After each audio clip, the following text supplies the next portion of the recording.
ቀልባችን በየቦታው ድብ ድብ ብሎ ይቀራል። በየቦታው ቀልባችን ድብ ድብ ብሎ ይቀራል። ዌብሳይት ይጸልይልን እስቲ በጌታ በኢየሱስ ክርስቶስ ያውኑ የተባረከ ይሁን በልና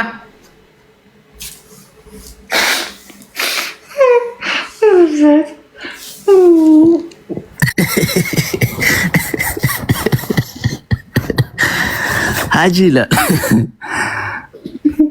ሀጂን ምከረው። ዌብሳይት በቃ ጨርሻለሁ። 1 ደቂቃ። እሺ ጾሙ ሊፈታ ስል ሁሌ ብዙ አዳዲስ ነገር የምታሰሙን ነገርስ ዌብሳይት ይህም ብሶቴን ተናግሬ ልጠብቅህ። ጾሙ በእኔ ይፈታል ብዬ ተስፋ ሳረግ በሌላ ሊፈታ ነው። ሄንዬ ዌልካም ብያለሁ ወንድሜ። ሄኒሻዬ ቴንክ ዩ ወንድሜ። ጾሙ በእኔ ነበር ያሰብኩት። ምን ዋጋ አለው? ኤክስትራ ቨርጅን ትታ በኑግ ዘይት ልትፈታ ነው። ሀጂ ሀጂ ዳይመንድ የኔ ጌታ ቴንክ ዩ ጃዊ ቴንክ ዩ ዳይመንድ። አይ ስማ ፓርት ቱ ኔትፍሊክስ አስገባን። ዌብሳይት እኔ እኮ ታስቁኛላችሁ። ስሚ ጾሙ ሊፈታ ሲል አዳዲስ ነገር የምታሰሙ ነገር ዳይመንድ ደግሞ እንደተቀለ ለማንኛውም ማለት ስጦታ ሰጥሻለሁ ስትጂ ፍራንክፈርት ይዘሽ የምትሄጂው ዳይመንድ አውሮፓ ነው የሚኖረው። ሀጂ እኔ አላወኩም የት እንደሚኖረው። አሜሪካ ነው የሚኖረው። ምን ዩሮፕ ነው የሚኖረው? ስጦታ ሰጥሻለሁ ይዘሽ የምትሄጂው አላደራህም ብቻሽ። በሱ ጉዳይ ከኢራን ጋር ተስማምቼ ራሱ አስመጥተዋለሁ። እንዲህ በሚሳኤል አለቀው። የኔ ነገር ሲበላሽ ሀጂና ሳልፈስ እንት ይሉሻል። ምን አድርገው ነው? ዌብሳይት ብዙ ጊዜ እንደው አይተህ እንደው ባንተ ሳይሆን በሌሎች ሰዎች አይተህ እንደሆነ የሆኑ ብሬክአፕ ያደረጉ ሰዎች ልክ ከሌላ ሰው ጋር እንዲህ ሲሆኑ በመሀል ኤክሶች የሚመጡትን ነገር እስቲ ሀሳብ ስጥበት።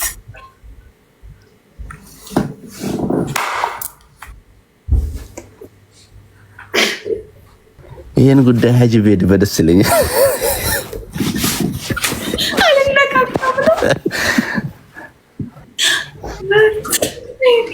አልነካካም እያልክ ነው?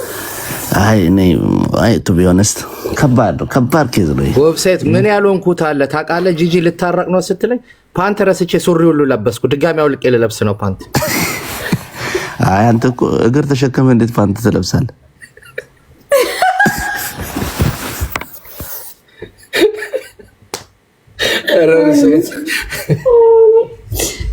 ወይኔ እኔ የለሁበትም። እኔ አላልኩም። እንደው ደስ ይላል ጨዋታው እንዴ! ከባድ ነው። ከባድ ኬዝ ነው። አይወል ባይዘው አብይ ራሱ ስልጣን ላይ መጣው። የአብይ ጾም ልክ ሊፈታ ሳምንት ሲቀረው ነው ወይ ክሪስማስ ወይ እንደዚህ ጾም ሊፈታ ሲል አዳዲስ ነገር የምንሰማው ነገርስ? አዎ ዳይመንድን አስገቢው እስቲ። ይታለ ዳይመንድ ላይ ገባ።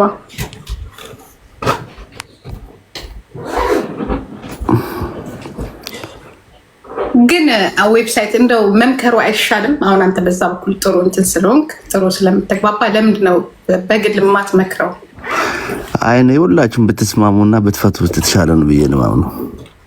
እኔ ችግር የለብኝ። እኔም ድሮም ታውቃለህ ችግር የለብኝ። አይ ቱ ቢ ኦነስት ሰላምን የመሰለ ነገር የለም።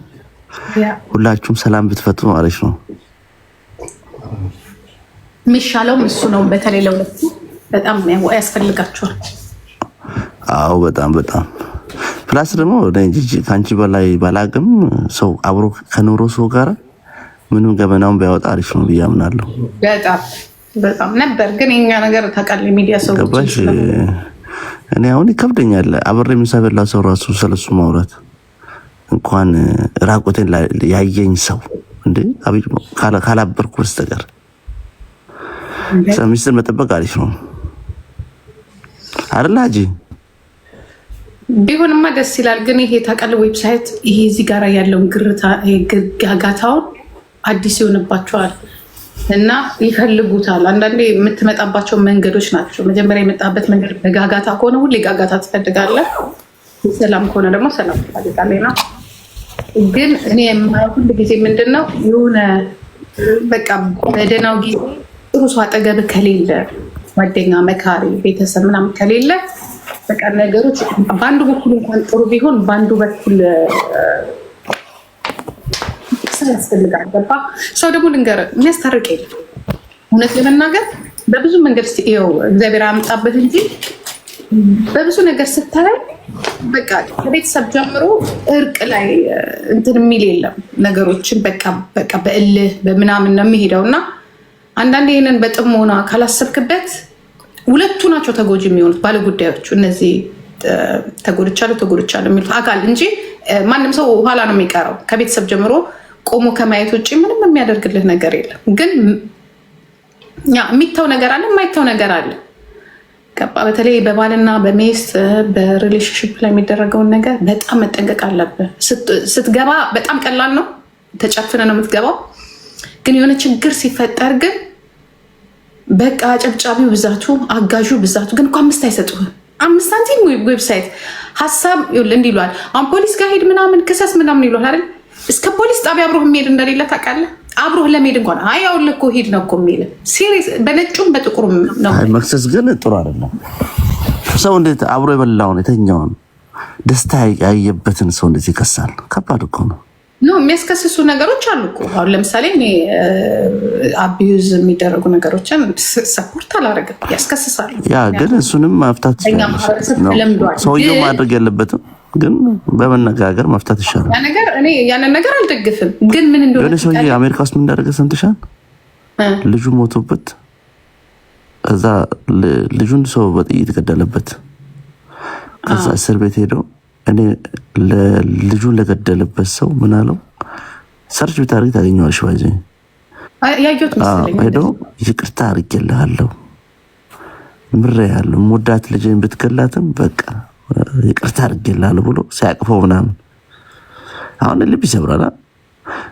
ራስን ትገላለህ እንደዚህ አይነት ነገር ያ እና አንዳንዴ መቶ ይቅርታ መደራረጉ ትሻላል ብዬ አምናለሁ።